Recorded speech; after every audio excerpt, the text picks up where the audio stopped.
Warahmatullahi wabarakatuh. Jadi dari kelompok 7 akan mempresentasikan rencana pelaksanaan pembelajaran atau RPP. Ini ada Siti Mardiatul, Lutfita Elvani, Akbar Wahyudin, Nada Kurniasari, dan saya sendiri Wisnu Wardana. Untuk yang materi pertama akan dijelaskan oleh Siti Mardiatul. Akan dijelaskan oleh Nada Kurniasari. Silakan.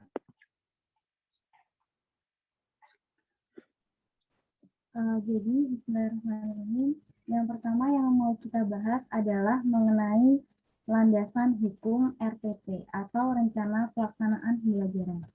Mohon maaf sebelumnya, apakah suara saya jelas? Ya jelas, nggak apa-apa, tapi cukup menggema. Oh iya, Mbak. Oke, saya lanjutkan ya. Jadi ada beberapa landasan hukum dalam RPP, begitu teman-teman. Yang pertama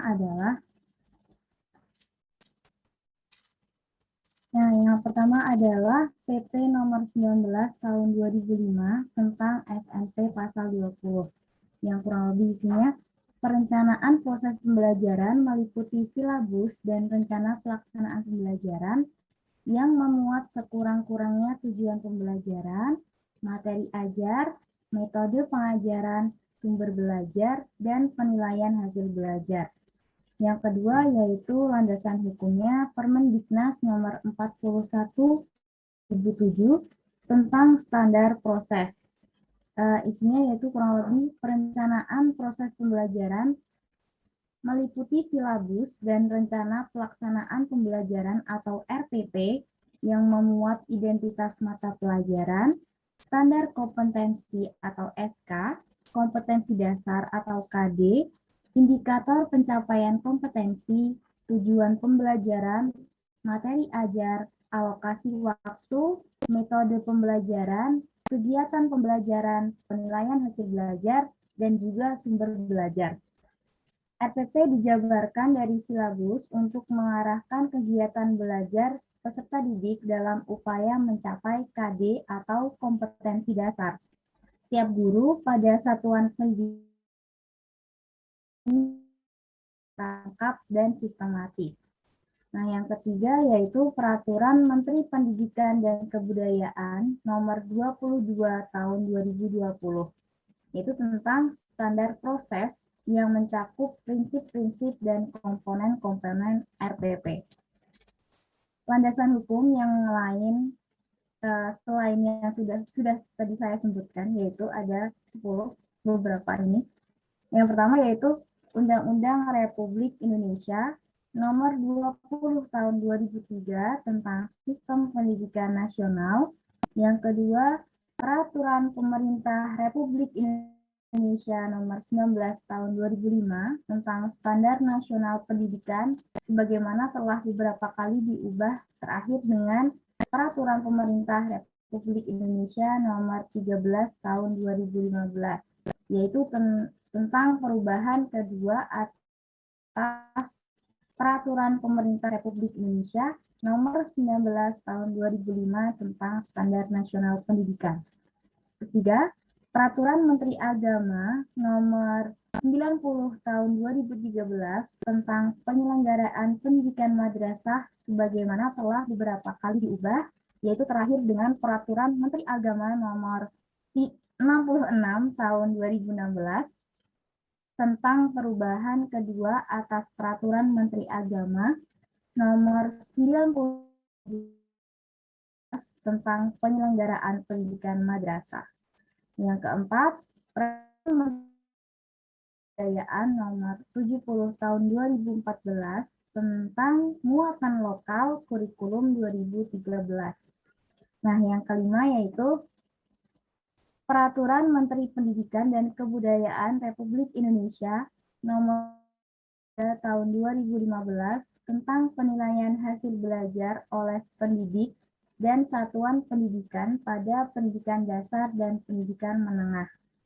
Yang keenam, Keputusan Menteri Agama Republik Indonesia nomor 165 tahun 2014 tentang pedoman kurikulum madrasah 2013 pendidikan agama Islam dan bahasa Arab pada madrasah. 7. Peraturan Menteri Pendidikan dan Kebudayaan Republik Indonesia nomor 20 tahun 2016 tentang standar kompetensi lulusan pendidikan dasar dan menengah. 8. Peraturan Menteri Pendidikan dan Kebudayaan Republik Indonesia nomor 21 tahun 2016 tentang standar isi pendidikan dasar dan menengah. 9. Peraturan Menteri Pendidikan dan Kebudayaan Republik Indonesia 23 tahun 2016 tentang standar penilaian pendidikan.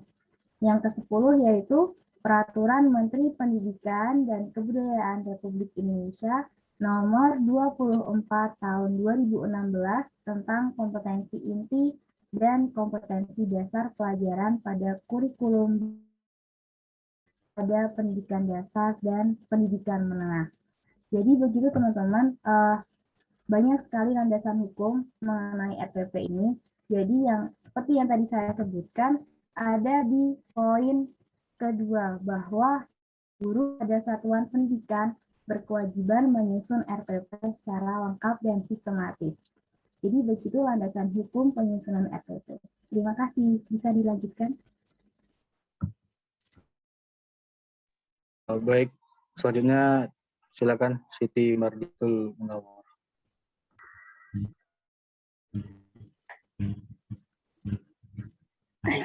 Melek. Udah. Baik, di sini saya akan menjelaskan tentang perencanaan. Nah, perencanaan ini adalah tahap pertama dalam pembelajaran yang diwujudkan dengan kegiatan penyusunan rencana pelaksanaan pembelajaran, yakni RPP. Nah, pada beberapa rincian. Yang pertama, silabus. Silabus. Jadi silabus itu dibuat sebelum membuat RPP karena RPP mengacu pada silabus kayak gitu. Jadi jangan salah. Kemudian yang kedua, kompetensi dasar. Yang ketiga, buku teks pelajaran dan buku panduan guru seperti LKS dan buku paket. Kemudian ciri khas pembelajaran abad 21 yang meliputi PPK itu dan karakter yang meliputi penguatan religiositas, nasionalitas, dan kemandirian.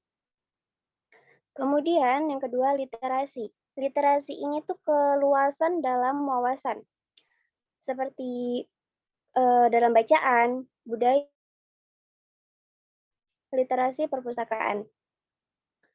Dan yang ketiga, merangsang tumbuhnya 4C.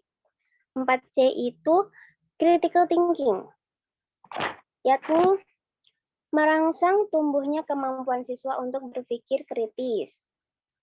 Kemudian C yang kedua, kolaboratif, atau merangsang bagaimana tumbuhnya kemampuan siswa untuk bekerja sama atau bekerja dalam tim. Dan yang C yang ketiga yaitu kreatif atau creativity. Creativity ini gimana seorang guru itu bisa merangsang kreativitas siswa atau kreatif inovatif dalam memunculkan ide-ide baru. Dan C yang terakhir itu komunikatif. Komunikatif yaitu merangsang tumbuhnya kemampuan siswa untuk mengkomunikasikan pikiran atau gagasan-gagasan yang dimilikinya. Dan ciri khas yang keempat yaitu high order thinking skill atau HOTS, yakni keterampilan mengaitkan komponen-komponen berpikir tingkat tinggi atau mengaitkan antara pengetahuan dengan kompleksitas realitas kehidupan sekitarnya. RPP itu mencangkup yang pertama identitas sekolah, mata pelajaran, kelas. Jadi sekolah itu untuk jenjang SMP kah atau SD, untuknya mata pelajaran apa, dan untuk kelas atau semester berapa. Yang B, yaitu alokasi waktu. Alokasi waktu itu disesuaikan pada jenjang pendidikan yang akan kita ajar. Jika SD, maka kita membutuhkan berapa waktu? 1 kali 35 menit kah atau 2 kali 35 menit? Kayak gitu. Kemudian, kompetensi inti atau kompetensi dasar dan indikator pencapaian kompetensi. Dan yang keempat, materi pembelajaran. Materi pembelajaran ini mengacu pada indikator. Kemudian yang E, kegiatan pembelajaran. Kegiatan pembelajaran ini seperti kita hendak membagi berapa persen untuk pendahuluan, isi berapa persen, penilaian berapa persen, dan penutupnya berapa persen, kayak gitu. Untuk penilaian sendiri tergantung pada materi pembelajaran yang kita berikan. Seperti jika kita ingin memberikan materi tentang praktik, maka penilaiannya juga berbentuk praktik. Kemudian yang terakhir yaitu media atau alat, bahan, dan sumber belajar yang akan kita gunakan dalam. Oke, sekian dari saya. Saya kembalikan kepada moderator. Oke, selanjutnya silakan Lutfita Elvani. Oke, baik. Di sini saya akan menjelaskan tentang prinsip penyusunan RPP. Yang pertama yaitu muatan di setiap RPP harus utuh. Nah, di sini maksudnya utuh itu memuat kompetensi dasar spiritual, sikap spiritual, kemudian sosial, pengetahuan, dan keterampilan. Nah, yang kedua yaitu satu RPP dapat dilaksanakan dalam 1 kali pertemuan atau lebih. Kemudian yang ketiga yaitu penyusunan RPP secara sederhana. Nah, sederhana di sini maksudnya yaitu penyusunannya sangat menghindari uraian atau paparan yang berlebihan, yang mana justru mengaburkan gambaran realisasi pembelajaran yang akan dilaksanakan. Kemudian yang keempat yaitu penyusunan RPP menjamin tumbuhnya kreativitas guru dan peserta didik. Artinya di sini bahwa penyusunan RPP cukup memuat pelajaran. Nah, karena dengan begitu akan sangat memungkinkan guru dalam mengembangkan kreativitas.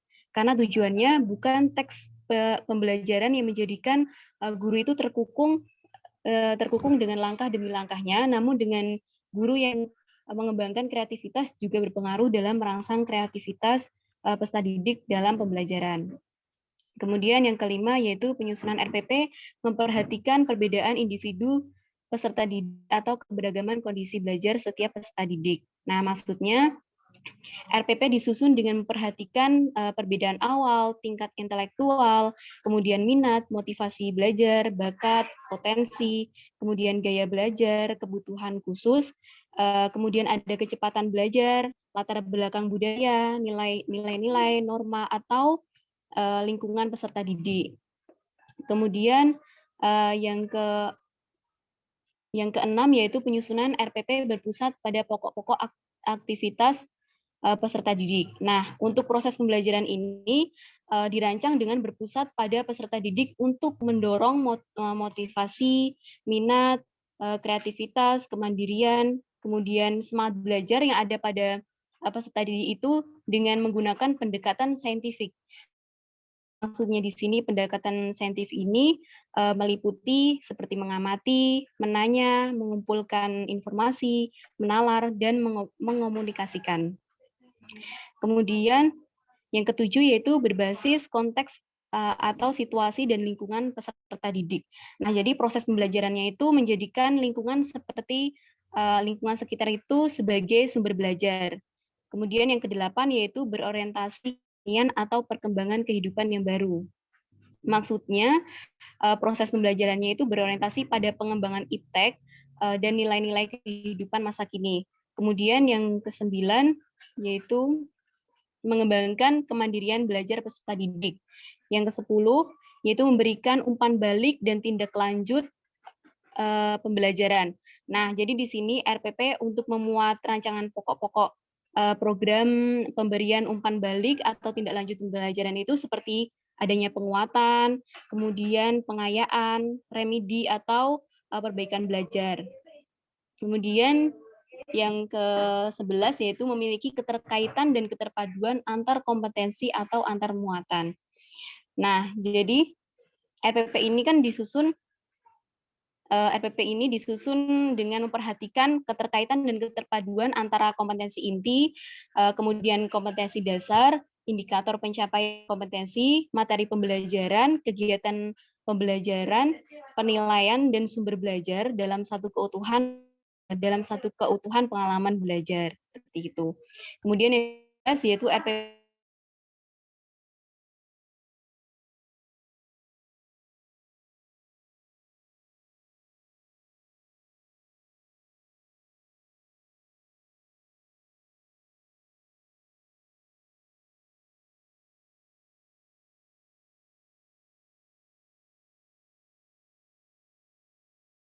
pembelajaran yang akan dijalankan peserta didik. Maksudnya di sini dikarenakan penyusunan RPP ini dibuat secara sederhana, jadi cukup menggambarkan skenario atau muatan pokoknya saja, bukan malah membuat semua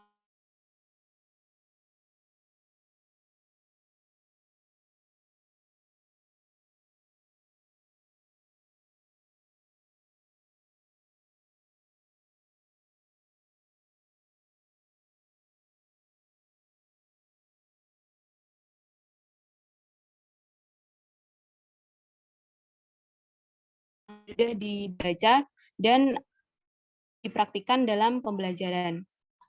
Mungkin sekian, dilanjutkan oleh teman saya.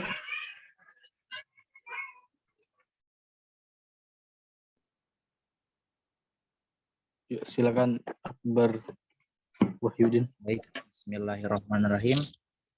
Sebelumnya mohon maaf Bapak, teman-teman nggak bisa on cam takut kendala sinyal.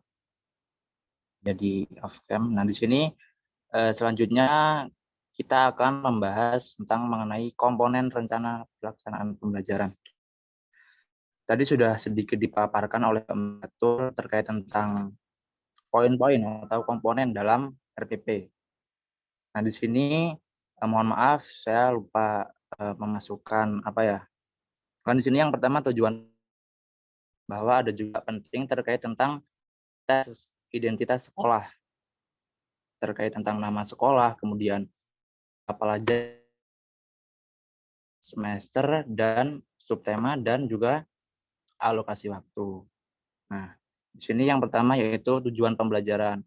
Tujuan pembelajaran yang dirumuskan berdasarkan kompetensi dasar dengan menggunakan kata kerja operasional yang dapat diamati dan diukur yang mencakup sikap, pengetahuan, dan keterampilan. Artinya tujuan apa yang akan. Yang kedua, kompetisi dasar, yaitu kompetisi dasar adalah pengetahuan, keterampilan, dan sikap minimal yang harus dicapai siswa untuk menunjukkan bahwa siswa telah menguasai standar kompetensi yang telah ditetapkan. Semisal contohnya dalam mata pelajaran Al-Quran Hadis dalam materi Quran surat Al-Kafirun atau Nasr, di mana dalam pengetahuan siswa dapat memahami dan mengerti isi kandungan Quran surat Al-Kafirun. Kemudian dalam keterampilannya siswa dapat menghafal Quran Al-Kafirun dan An-Nasr. Yang ketiga yaitu indikator pencapaian kompetensi. Di sini indikator pencapaian kompetensi adalah dapat diukur atau diobservasi untuk menunjukkan ketercapaian suatu kompetensi dasar tertentu yang menjadi acuan penilaian dalam suatu mata pelajaran. Nah, adapun cara penyusunannya yaitu yang pertama indikator diturunkan kompetensi dasar. Kompetensi dasar. Kemudian yang B, menggunakan kata kerja operasional. Seperti contoh kata kerja operasional, peserta didik dapat menerapkan, dapat memahami, kemudian menghafal, seperti itu. Kemudian yang C, jumlah indikator tergantung pada kedalaman dan keluasan materi yang akan dibahas. Yang selanjutnya, satu indikator tentunya satu kata kerja operasional. Dan yang kelima, disusun secara prosedural dari low order thinking skill atau keterampilan